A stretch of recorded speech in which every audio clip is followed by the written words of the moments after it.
Hello students, today we are going to study periodic trends in chemical properties. In last videos we studied the periodic trends in physical properties. Now we study the periodic trends in chemical properties.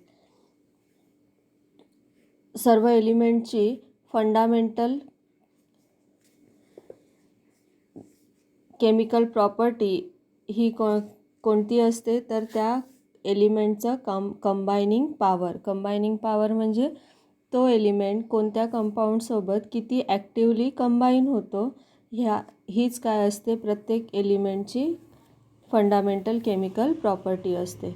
मग ही कंबायनिंग power हे कशावरून express होतं एलिमेंटचं तर ते express होतं व्हॅलन्सीवरून. Okay, तर valency म्हणजे काय तर valency is the oxidation state और ऑक्सिडेशन नंबर किंवा the number of electrons required for a element to complete their outermost orbit is called as the valency of that element. म्हणजेच valency कशाला म्हणू शकतो आपण एलिमेंटची त्या एलिमेंटची ऑक्सिडेशन स्टेट किंवा ऑक्सिडेशन नंबर किंवा त्या एलिमेंटच्या आउटरमोस्ट लेवलचं इलेक्ट्रॉनिक कॉन्फिगरेशन कंप्लीट होण्यासाठी जितके इलेक्ट्रॉन आवश्यक असतील त्याला म्हणतात त्या एलिमेंटची व्हॅलन्सी. त्यानंतर दुसरी प्रॉपर्टी आहे महत्त्वाची ज्यामध्ये पिरियॉडिक ट्रेंड्स दिसून येते ती म्हणजे chemical reactivity. The chemical reactivity is related to which can element lose or gain the electrons. Chemical reactivity ही कशावर डिपेंड राहणार की तो एलिमेंट किती ॲक्टिवली इलेक्ट्रॉन लूज करत आहे किंवा इलेक्ट्रॉन गेन करत आहे. मग the chemical properties of elements are related to electronic configuration. मग एखाद्या एलिमेंटचं केमिकल प्रॉपर्टीज हे कशावर रिलेटेड राहणार त्याच्या इलेक्ट्रॉनिक कॉन्फिगरेशनवर. ओके, त्यानंतर आता आपण डिटेलमध्ये अभ्यासू periodic trends in the valency. Valency म्हणजे काय हे लक्षात आलं. कोणत्याही एलिमेंटची व्हॅलन्सी म्हणजे काय होते त्या एलिमेंटची ऑक्सिडेशन स्टेट किंवा मग त्या एलिमेंटचा ऑक्सिडेशन नंबर किंवा आउटरमोस्ट शेल कंप्लीट होण्यासाठी जितकी इलेक्ट्रॉन त्याला काय करावं लागतात लूज करावे लागतात किंवा इलेक्ट्रॉन गेन करावे लागतात त्या नंबर ऑफ इलेक्ट्रॉन्सलाच काय म्हणतात त्या एलिमेंटची व्हॅलन्सी. मग या व्हॅलन्सीमध्ये कोणते पिरियॉडिक ट्रेंड्स दिसत आहेत ते आपण अभ्यासू. Valency of the main group elements is usually equal to the number of valence electron equal to difference between 8 and the number of valence electron. तुमच्या पेज नंबर 106मध्ये पुस्तकातलं पेज नंबर 106 यामध्ये table number 7.6 आहे बघा. Periodic trends in valency of main group elements. काही ग्रुपमधल्या main group एलिमेंट्सचे periodic trends व्हॅलन्सीमधले दाखवलेले आहे. त्यामध्ये फर्स्ट ग्रुप आहे, सेकंड ग्रुप आणि 13पासून तर 18 ग्रुप. त्यामध्ये फर्स्ट ग्रुपचं बघा इलेक्ट्रॉनिक कॉन्फिगरेशन पण दाखवलेलं आहे आणि त्यांची व्हॅलन्सी पण दाखवलेली आहे. त्यानंतर त्यांचे हायड्राइड्स आणि ऑक्साइड्स दाखवलेले आहे. Periodic trends in the valency of main group elements by taking example of hydrides आणि सम ऑक्साइड्स दाखवलेले आहे. मग आता इथे व्हॅलन्सी म्हणजे काय होते समजा फर्स्ट ग्रुपमध्ये एलिमेंटची व्हॅलन्सी बघा 1 दिसतं आहे. सेकंड ग्रुपच्या एलिमेंटची व्हॅलन्सी 2 आहे तर 13 ग्रुपच्या एलिमेंटची व्हॅलन्सी 3 आहे. म्हणजे हे काय आहे the valency of the main group element is usually equal to the number of valence electron. Outermost electron किती आहेत त्या एलिमेंटमध्ये म्हणजेच त्या इलेक्ट्रॉनचे नंबर म्हणजे काय आहे त्यांचे व्हॅलन्सी. तर फर्स्ट ग्रुपमधल्या एलिमेंटचं इलेक्ट्रॉनिक कॉन्फिगरेशन काय असतं NS1 असतं कारण त्या एलिमेंटमध्ये फक्त एकच इलेक्ट्रॉन असतो. मग आउटरमोस्ट ऑर्बिटमध्ये किती इलेक्ट्रॉन आहे 1 त्याची व्हॅलन्सी किती आहे 1. सेकंड ग्रुपमध्ये NS2 तर व्हॅलन्सी किती आहे 2. त्यानंतर ग्रुप नंबर 13मध्ये NS2 NP1 मग 2 इलेक्ट्रॉन फ्रॉम एस ऑर्बिट आणि one electron from P orbit दोन्ही मिळून किती झाले 3. तसंच 14 ग्रुपचे NS2 NP2 म्हणजे एस ऑर्बिटचे 2 आणि पी ऑर्बिटचे 2 किती झाले 4 इलेक्ट्रॉन. अशा प्रकारे नंबर ऑफ ते काय आहेत व्हॅलन्स इलेक्ट्रॉन आणि तेच valence electron is equal to the valency of that element. आलं लक्षात. मग 15 नंबरचा ग्रुप बघा, त्यामध्ये 2 व्हॅलन्सी दिसत आहे आपल्याला, 3 पण आहे आणि 5 पण आहे. मग आता 3 पण आणि 5 पण कशी, तर इलेक्ट्रॉनिक कॉन्फिगरेशन काय 15 ग्रुपचं, it is a NS2 NP3. मग यावेळेस काय करणार, ऑक्टेट पूर्ण करण्यासाठी या ग्रुपचे एलिमेंट एकतर 3 इलेक्ट्रॉन काढू शकतात बाहेर, किंवा मग 2 इलेक्ट्रॉन पण काढू शकतात, किंवा 5ही इलेक्ट्रॉन काढू शकतात, किंवा 5 इलेक्ट्रॉन आहे तर ते 3 इलेक्ट्रॉन काय करतील ऑक्टेट कंप्लीट करण्यासाठी बाहेरून घेतील.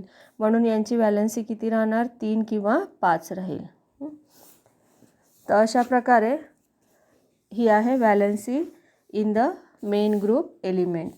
As may be notice from table 7.6 that the valency remains the same down the group.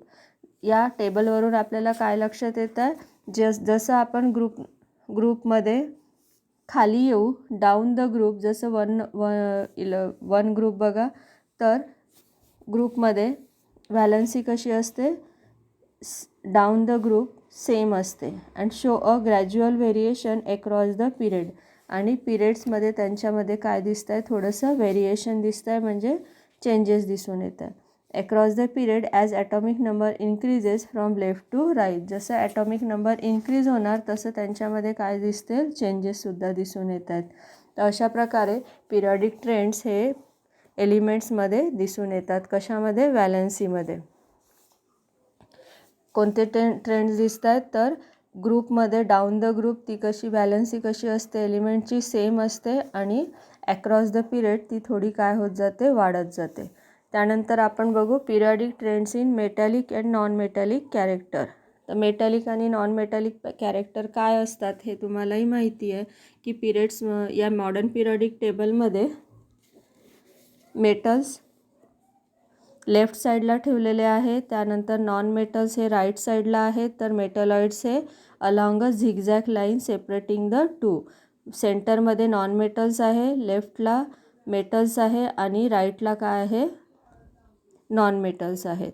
Metals are characterise by good electrical conductivity and ability to form compound by loss of valence electron. मेटल्सची special chemical property कोणती आहे, तर metals काय करतात 1 electron lose करून ते काय करू शकतात ऑक्सिडेशन स्टेटमध्ये येतात. त्याचबरोबर मेटल हे काय आहेत good conductor of electricity. Non-metals are characterized by their poor electrical conductivities and ability to form compound by gain of valence electron in valence shell. आणि नॉन मेटलची केमिकल प्रॉपर्टी किंवा स्पेशालिटी काय आहे, तर नॉन मेटल्स हे bad conductor और poor conductor of electricity असते, electrical कंडक्टिव्हिटीज असतात, तर ते काय करू शकतात त्यांच्याकडे कोणती ॲबिलिटी आहे इलेक्ट्रॉन गेन करण्याची. म्हणजेच यावरून काय लक्षात येतं आहे की मेटलमध्ये इलेक्ट्रॉन लूज करण्याची कपॅसिटी आहे, तर नॉन मेटल्समध्ये इलेक्ट्रॉन गेन करण्याची. This can be explain in terms of ionisation enthalpy and electron gain enthalpy. हेच कशावरून आपण मागे अभ्यासलं होतं, आयनायझेशन एन्थाल्पी आणि electron gain enthalpy. The ionization enthalpy decreases down the group. The tendency to lose valence electrons thus increase down the group, and the metallic character increases down a group. Loss of electron जसं जसं आपण खाली जाऊ तसं ग्रुपच्या तसं loss of electron किंवा electron lose करण्याची टेंडन्सी ही काय होत जाते वाढत जाते. म्हणजेच जसं डाऊन द ग्रुप जाऊ आपण मेटॅलिक कॅरेक्टर काय होत जातं आहे इन्क्रीज होत जातं. त्याचबरोबर ionisation enthalpy increases across the period and consequent metallic character decrease across a period. त्याचबरोबर आयनायझेशन एन्थाल्पी काय होत जातं आहे इन्क्रीज होते कशामध्ये पिरियडमध्ये, आणि मेटॅलिक कॅरेक्टर हे काय होत जातं आहे डिक्रीज होत जाते. ओके, म्हणूनच मेटल्स हे लेफ्ट साईडला आहे, म्हणजे मेटॅलिक कॅरेक्टर हायली आहे. आणि जसं जसं पिरियडमध्ये आपण जाऊ left to right, metallic character हे काय होत जाते, डिक्रीज होत जाते. आणि नंतर शेवटी इनर गॅसचा एलिमेंट होतो तिथे काय दिसते आपल्याला, लास्ट ग्रुपमध्ये मेटॅलिक कॅरेक्टर अजिबात दिसत नाही. Electron gain enthalpy becomes more and more negative across the period. त्याचबरोबर electron gain enthalpy become more and more negative across the period. It becomes tends to be less negative down the group. त्याचबरोबर electron gain enthalpy जसं आपण ग्रुपमध्ये down the group जाऊ ती property काय होत जाते, लेस होत जाते. दस non metallic character increases across the period and decreases down the period. मग यावरून काय लक्षात येतं आहे, मेटॅलिक कॅरेक्टर हे काय होतं, डाऊन द ग्रुप इन्क्रीज होते आणि अक्रॉस द पिरियड डिक्रीज होत जाते. तर नॉन मेटॅलिक कॅरेक्टर हे डाऊन द ग्रुप डिक्रीज होते आणि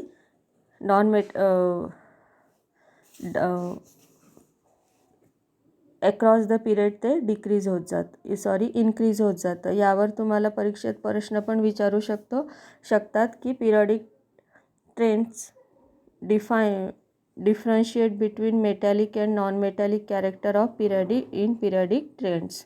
तर काय काय लिहू शकतात याच्यामध्ये तुम्ही, इलेक्ट्रिक कंडक्टिव्हिटीचं लूज अँड गेन इलेक्ट्रॉनची प्रॉपर्टी, त्याचबरोबर मेटॅलिक कॅरेक्टर कसं डाऊन द ग्रुप काय होत जातं, इन्क्रीज होत जातं, तर अक्रॉस द पिरियड डिक्रीज होत जाते. आणि non metallic character down the group हे डिक्रीज होत जाते, तर अक्रॉस द पिरियड हे इन्क्रीज होत जाते. या पद्धतीने तुम्ही डिफरन्शिएट करू शकता. त्यानंतर बघू आपण periodic trends in chemical reactivity. Chemical reactivity of element is decided by how easily it attains electronic configuration of the nearest inner gas by gaining or losing electron. Chemical reactivity he easily आपण decide करू शकतो एलिमेंटची. कशावरून, तर element किती easily inert gas, nearby inert गॅसचं काय घेत आहे, इलेक्ट्रॉनिक कॉन्फिगरेशन दिसून येतं आहे त्यामध्ये. कशामुळे, गेनिंग इलेक्ट्रॉन करून किंवा मग लुझिंग इलेक्ट्रॉन करून. The element preceding an inert gas react by gaining electron in the outermost shell, whereas the element which follows an inert gas in the periodic table react by loss of valence electrons. The element preceding an inert gas react by gaining electron in the outermost shell, whereas the elements which follow an inert gas in the periodic table react by loss of valence electron. Thus the chemical reactivity is decided by the electron gain enthalpy and ionization enthalpy values. Chemical reactivity ही एलिमेंटची कशावरून लक्षात येते, त्याच्या electron gain एन्थॅल्पीवरून आणि त्याच्या ionisation एन्थॅल्पीवरून. Apart from the metallic and non-metallic character, the chemical reactivity can be illustrated by comparing their reaction with oxygen to form oxide and the nature of the oxide.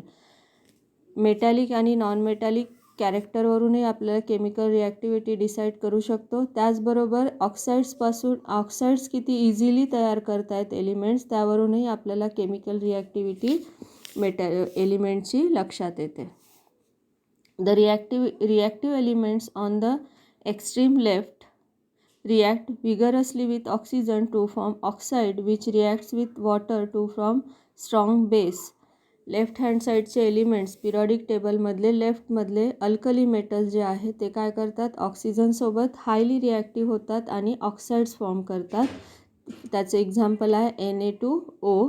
त्याचबरोबर ते वॉटरमध्ये strongly react होईल वॉटरसोबत आणि ते base तयार करतात. For example sodium हा काय एक मेटल आहे, तर तो ऑक्सिजनसोबत रिॲक्ट होऊन ऑक्साईड्स तयार करेल, तर वॉटरसोबत रिॲक्ट होऊन सोडियम हायड्रोऑक्साईड तयार करेल. The reactive elements on the right react with oxygen to from oxides which on reaction with water from strong acids. त्याचप्रमाणे हॅलोजन जे आहे एक्स्ट्रीमली राईटमधले ते काय करतात, ऑक्सिजनपासून ऑक्साईड्स तयार करतात, तर वॉटरसोबत रिॲक्ट झाल्यानंतर ते काय फॉर्म करतात, स्ट्रॉंग ॲसिड्स फॉर्म करतात.